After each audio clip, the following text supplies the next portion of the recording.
There are a lot of ways the people around us can help improve our lives. We don't bump into every neighbor, so a lot of wisdom never gets passed on. But we do share the same public spaces. So over the past few years, I've tried ways to share more with my neighbors in public space, using simple tools like stickers, stencils, and chalk. And these projects came from questions I had like, how much are my neighbors paying for their apartments? How can we lend and borrow more things without knocking on each other's doors at a bad time? How can we share more of our memories of our abandoned buildings and gain a better understanding of our landscape? And how can we share more of our hopes for our vacant storefronts so our communities can reflect our needs and dreams today? Now, I live in New Orleans, and I am in love with New Orleans. My soul is always soothed by the giant live oak trees, shading lovers, drunks, and dreamers for hundreds of years. And I trust a city that always makes way for music. I feel like every time someone sneezes, New Orleans has a parade. The city has some of the most beautiful architecture in the world, but it also has one of the highest amounts of abandoned properties in America. I live near this house, and I thought about how I could make it a nicer space for my neighborhood. And I also thought about something that changed my life forever. In 2009, I lost someone I loved very much. Her name was Joan, and she was a mother to me. And her death was sudden and unexpected. And I thought about death a lot. And this made me feel deep gratitude for the time I've had and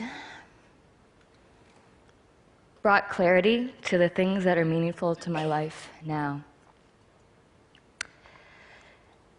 But I struggle to maintain this perspective in my daily life. I feel like it's easy to get caught up in the day-to-day and forget what really matters to you.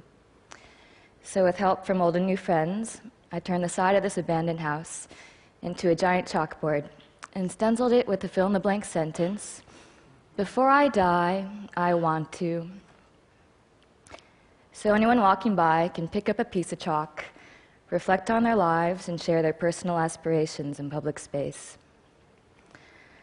I didn't know what to expect from this experiment, but by the next day, the wall was entirely filled out, and it kept growing.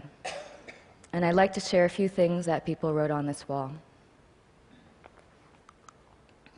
Before I die, I want to be tried for piracy.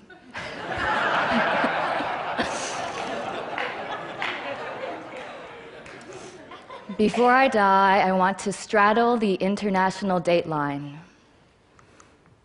Before I die, I want to sing for millions. Before I die, I want to plant a tree. Before I die, I want to live off the grid. Before I die, I want to hold her one more time.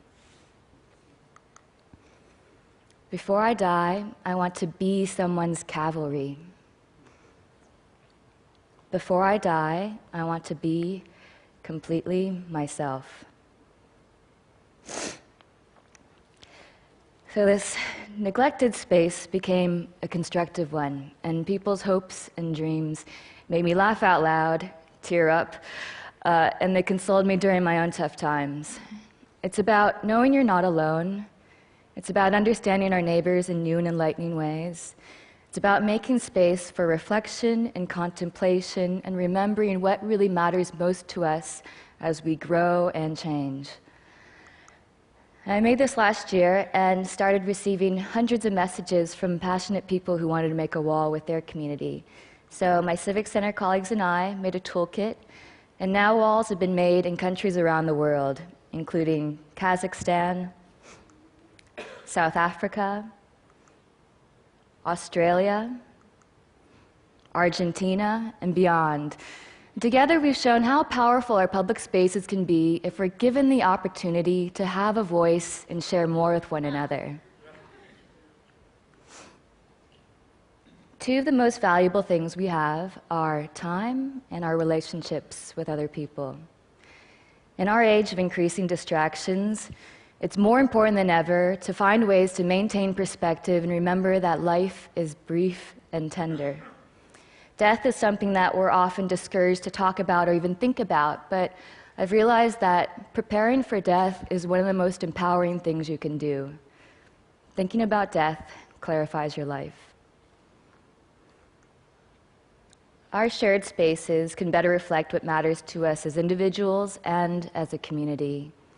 And with more ways to share our hopes, fears, and stories, the people around us can not only help us make better places, they can help us lead better lives.